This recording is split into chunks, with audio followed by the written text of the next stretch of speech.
नमस्कार, जागो जनमत के खास बुलेटिन न्यूज एक्सप्रेस में आपका स्वागत है। खबरों की शुरुआत करने से पहले नजर डालते हैं आज के मुख्य हेडलाइंस पर। बीजेपी पार्षदों ने महावीर नगर में किया अनोखा प्रदर्शन। पेट्रोल और डीजल की बढ़ते दामों को लेकर गुड्डू मरचुनिया के नेतृत्व में कार्यकर्ताओं ने निकाला जुलूस। योगी आदित्यनाथ के आगमन को लेकर प्रशासन ने की पूर्ण तैयारियां। विनायका ग्राम सेवा सहकारी समिति को किया गया शुरू। प्रशासन की चलती लापरवाही से आए दिन देखने को मिल रहा है जाम का झाम। प्रशासन की जरा सी लापरवाही राधाकुंड पर पड़ सकती है भारी। अब देखते हैं खबरें विस्तार से। नगर निगम दक्षिण बोर्ड का 1 साल पूरा होने पर बीजेपी पार्षदों ने अनोखा प्रदर्शन किया। बोर्ड की विफलता के विरोध में बीजेपी पार्षदों ने निर्दलीय पार्षदों के साथ मिलकर महावीर नगर सेकंड इलाके में एक कुत्ते के गले में महापौर व उप महापौर की लिखी तख्ती लटका दी। फिर माला पहनाकर उसे ब्रेड का टुकड़ा खिलाया। इतना ही नहीं, गाय के बछड़े को भी माला पहनाकर उसके गले में आयुक्त के नाम की तख्ती दी। फिर बिस्किट और डबल रोटी खिलाई। बाद में इनके सामने हाथ जोड़कर बैठ गए। करीब आधे घंटे तक बीजेपी पार्षदों ने इसी तरह विरोध प्रदर्शन किया। प्रदर्शन में बीजेपी से महापौर पद के प्रत्याशी रहे पार्षद विवेक राजवंशी, गोपाल मंडा, रामबाबू सोनी, रेखा डेनी, नीता सलूजा समेत निर्दलीय सुरेंद्र धाकड़ व सुनील गौतम शामिल हुए।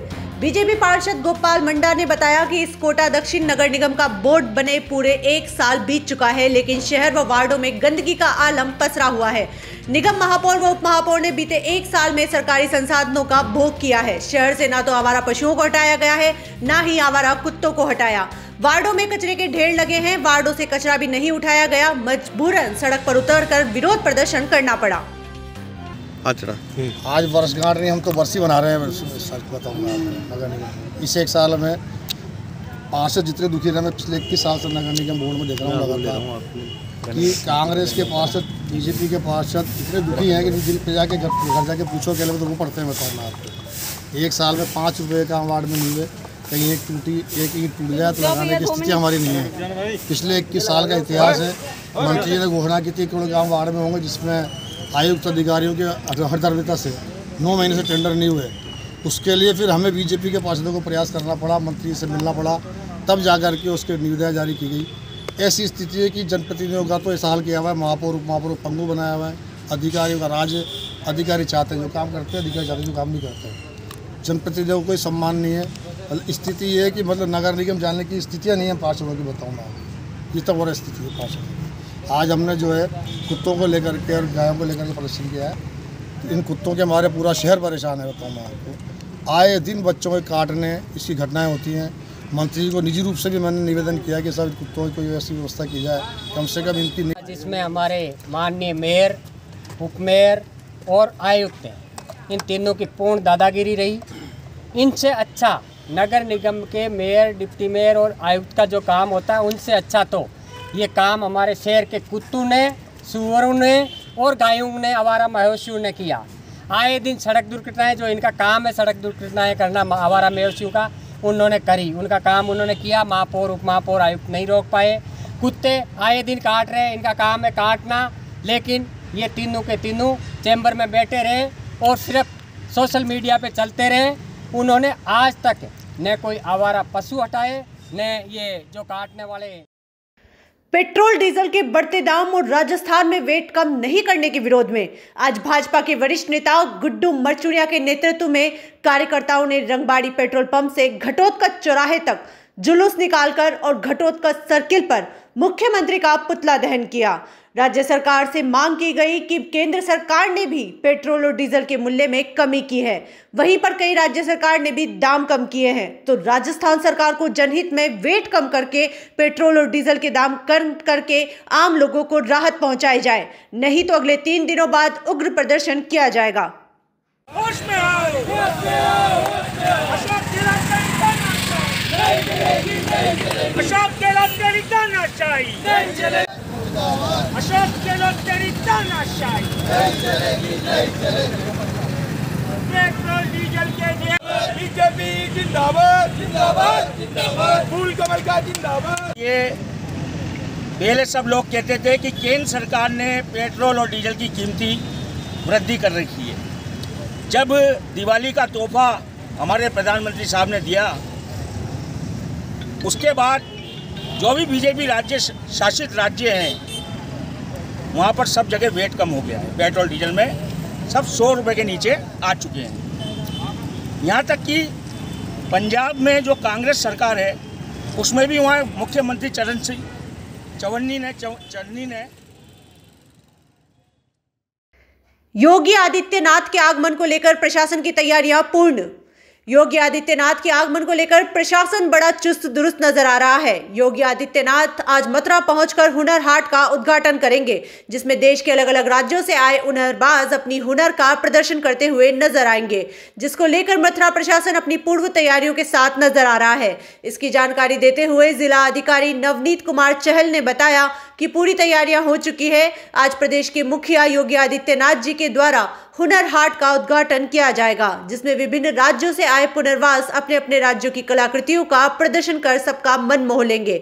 वहीं आज योगी आदित्यनाथ द्वारा ब्रिजराज महोत्सव का भी शुभारंभ किया जाएगा, जिसमें देश के बड़े कलाकार भी शामिल होंगे। वहीं जब मीडिया टीम ने ऊर्जा मंत्री श्रीकांत शर्मा से बात की तो उन्होंने बताया कि हमारी सरकार ने देश के साथ साथ हमारे उत्तर प्रदेश में भी काफी बेहतर कार्य किए हैं। हमने सरकार बनाने से पूर्व जनता से जो वादे किए थे उनको पूरा किया है तथा वादों से हमने अधिक कार्य हमने जनता के लिए किए हैं। अभी हमारी सरकार ने ट्रेलर दिखाया है, मूवी तो अभी बाकी है।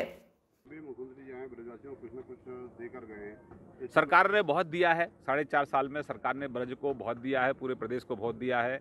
आप देखें ब्रज में जब से हमारी सरकार बनी तो हमने संकल्प लिया था, सब सरकार बनते ही यहाँ ब्रज विकास बोर्ड का गठन हुआ, नगर निगम का निर्माण हुआ, तो पूरे तरह से एक नया स्वरूप मथुरा को देने का प्रयास हमारी सरकार ने किया है और पूरे ब्रज का चौमुखी विकास संकल्प हमारी सरकार का है, तो उसको हम चरितार्थ कर रहे हैं। और अभी तो सिर्फ टेलर है, फिल्म तो आने वाले समय में आपको देखने को मिलेगी। बहुत और अच्छा विकास, एक बहुत बड़ा एक धार्मिक पर्यटन का हब मथुरा हमारा पूरा ब्रज बनने वाला है।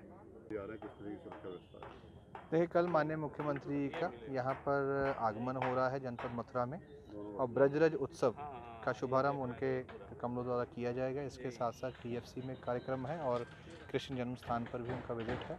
इन तीनों कार्यक्रम स्थलों पर जो भारी संख्या में पुलिस बल की तैनाती की गई है, अधिकारियों को नियुक्त किया गया है। इसके साथ साथ जो हमारा रूट है उसको भी VIP की मूवमेंट और यहाँ पर आने वाले जो श्रद्धालु हैं उनकी सुगमता को देखते हुए उसका बेहद प्लान तैयार किया गया है। हमारी यही आशा है कि कल का कार्यक्रम सुरक्षा के कड़े घेरे में सुगमता के साथ संपन्न होगा। दिन भर किए जाएंगे, उसमें जो ब्रज के कलाकार हैं वो भी प्रतिभा करेंगे और न केवल वो बल्कि पूरे देश के सबसे बड़े बड़े कलाकार जो हैं वो यहाँ पर आकर सांस्कृतिक कार्यक्रम करेंगे। इनमें अनु कपूर, कैलाश खेर इत्यादि बहुत बड़े बड़े सिंगर्स और कलाकार यहाँ पर रहेंगे। तो सभी से अनुरोध है इस ब्रजरज उत्सव का ज़रूर लाभ उठाएं और कल से 10 तारीख से माननीय मुख्यमंत्री जी के उद्घाटन के साथ इस आयोजन की का शुभारंभ। वृंदावन में पहली बार ब्रज उत्सव जो हो रहा है 70 साल में कभी नहीं हुआ। एक धर्म की प्रचार होगा और जो हमारी संस्कृति थी वैष्णव धर्म की वो लुप्त होती जा रही थी। ऐसे प्रोग्राम करने से सभी को लाभ होगा और अपनी मूल पहचान होगी संस्कृति की। और ऐसे प्रोग्राम यहाँ होने से सभी के लिए रोज़गार भी मिलेगा, पर्यटक भी आएंगे, यात्राएं भी आएंगी। ऐसा प्रोग्राम होता रहे। विनायका ग्राम सेवा सहकारी समिति जो लगभग 20 साल से बंद पड़ी हुई थी, जो गणेशगंज ग्राम सेवा सहकारी समिति में मर्ज हो रही थी, जिससे विनायका पंचायत क्षेत्र के लोगों को समिति से खाद बीज लेने के लिए गणेशगंज ग्राम सेवा सहकारी समिति में जाना पड़ता था। इससे लोगों को काफी परेशानियों का सामना करना पड़ता था। इस परेशानी को देखते हुए the Kota central cooperative bank Kota के प्रबंध निदेशक बलविंदर सिंह गिल साहब व बैंक के प्रभारी अधिकारी राजेंद्र सिंह यादव व प्रशासक श्रीमती रेणु यादव के प्रयासों से अवसायनाधीन विनायका ग्राम सेवा सहकारी समिति को पुनर्जीवित कर विनायका ग्राम सेवा सहकारी समिति में किसानों को ऋण वितरण व खाद वितरण का कार्य शुरू कर कई लोगों को लाभान्वित किया गया, जिसमें दी कोटा सेंट्रल कोऑपरेटिव बैंक शाखा इटावा लोन के लोन सुपरवाइजर पन्नालाल राठौड़, अध्यक्ष शिव प्रकाश मीणा गणेशगंज, व्यवस्थापक भंवरलाल शर्मा व सहायक व्यवस्थापक जितेंद्र सिंह, सहायक व्यवस्थापक लक्ष्मीचंद प्रजापत गणेशगंज, राम अवतार सेन व विनायका सहकारी समिति के सदस्य महावीर गौतम, राधेश्याम मीणा, सुखपाल मीणा मीना, रेखाबाई गुजर अन्य सदस्य मौजूद रहे। जिले के कलम का कुआ गांव में एक कच्चे मकान में 5.5 फीट का ब्लैक कोबरा घुस गया। मकान के बाहर पोल हिस्से में सांप की पूंछ देखकर परिजन दहशत में आ गए। परिवार के 5 सदस्य घर के बाहर निकल गए और मानव कल्याण सोसाइटी के रॉकी डेनियल को सूचना दी, जिसके बाद रॉकी मौके पर पहुंचे। कोबरा सांप कच्ची दीवार में छिपकर बैठ गया। आखिर ने कच्चे मकान के बाहर करीब 4 फीट के हिस्से को तोड़ा गया तथा सांप को सुरक्षित रेस्क्यू किया गया। तब जाकर परिवार के लोगों ने राहत की सांस ली। रॉकी डेनियल ने बताया कि मंगलवार को कोबरा सांप कच्चे घर के बाहरी हिस्से के अंदर जाकर छिप गया था। घर में बुजुर्ग महिला समेत 5 लोगों में डर का माहौल बन गया। परिवार के सभी सदस्य बाहर बैठकर सांप के बाहर निकलने का इंतजार करते रहे। इस दौरान उन्होंने डर के कारण खाना तक नहीं खाया। 3 घंटे तक भी सांप बाहर नहीं निकला तो उन्होंने सूचना दी। मौके पर पहुंचकर सांप को रेस्क्यू करने की कोशिश की पर सफलता नहीं मिली, जिसके बाद 1 घंटे की मशक्कत से कच्चे मकान का आगे का 4-5 फीट हिस्सा तोड़ना पड़ा और सांप को सुरक्षित रेस्क्यू कर जंगल में छोड़ा गया। इससे पहले इसी इलाके में 20 दिन पहले भी कोबरा सांप कच्चे मकान में छिप गया था। उस समय भी मकान को तोड़ना पड़ा था।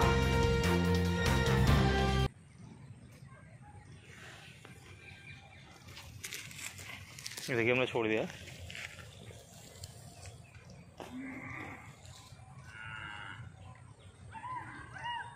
हाँ बताइए क्या मामला था?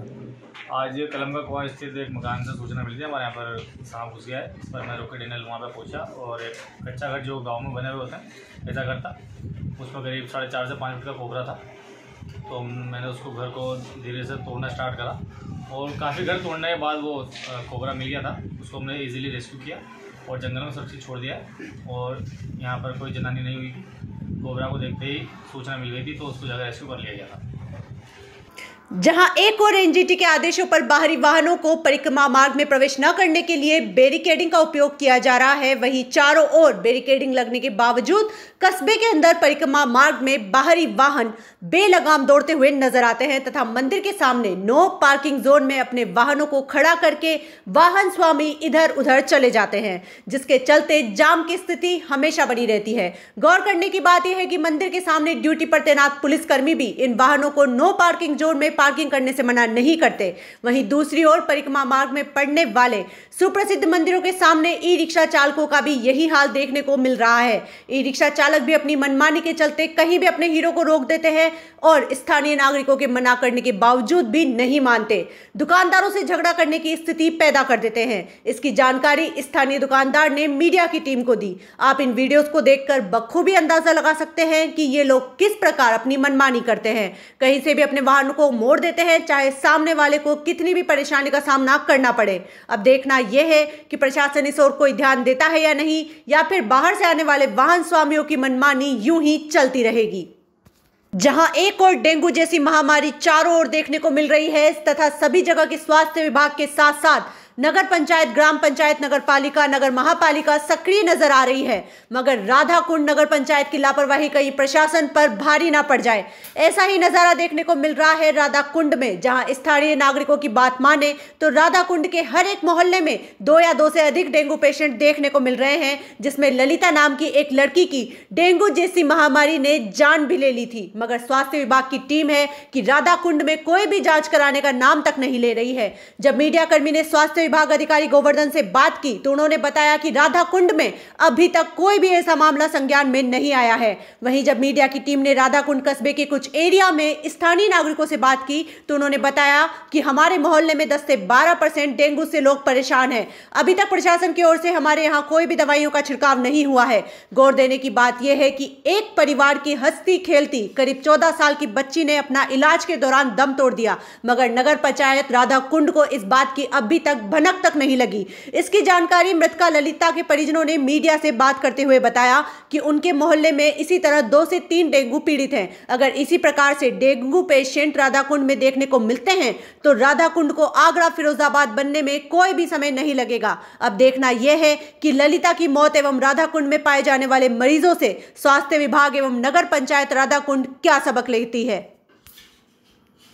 सर, जैसा कि राधाकुंड में पॉजिटिव पेशेंट पाए जा रहे हैं डेंगू के, उसके लिए चिकित्सा विभाग ने क्या क्या तैयारी कर रखी है और क्या अगला कदम होगा? देखिए, पहली बात तो अभी तक राधा कुंड का ऐसा कोई मामला मेरी अपना संज्ञान में आया नहीं है, क्योंकि हमारी जो है पर डे करीब 30 से 35 की सैम्पलिंग होती है, जिसके अंदर जो पॉजिटिव केस आते हैं उसकी सूचना हमारे पास आ जाती है। लेकिन अभी तक कोई राधा कुंड का कोई केस आया नहीं है, और अगर आप बता रहे हैं तो इसके लिए हमारी तरफ से सारी तैयारियां हैं, और हमने जो है चेयरमैन जो अपना है राधा कुंड और ईओ राधा कुंड से भी हमने संपर्क कर लिया है। अपना मेले के उसको संज्ञान में लेते हुए भी हमने वहाँ पर उनको सारी दवाइयाँ उपलब्ध करा दी थी, और अभी फिर हमने उनको कह दिया कि अगर आपको कोई डिमांड है किसी तरह की कोई भी छिड़काव कराना है तो हमारे पास दवाइयाँ अवेलेबल हैं, वो हम प्रोवाइड करा देंगे उनको। राकेश कुमार। कहाँ के निवासी हैं आप? राधा कुंड। यहाँ पे जैसा सुना आ रहा है कि डेंगू पेशेंट्स की तादाद बढ़ती हुई दिखाई दे रही है। हमारे मोहल्ले बघेल राधा कुंड में बघेल मोहल्ला है, कम से कम 20 पेशेंट हैं, जिसमें से हम भी हैं। ठीक है, हमें भी हुआ था डेंगू, हम मथुरा, भरतपुर, जयपुर तक होके आए थे डेंगू। जागो जनमत से जुड़े रहने के लिए हमारे YouTube चैनल और Facebook पेज को लाइक करना ना भूलें। धन्यवाद।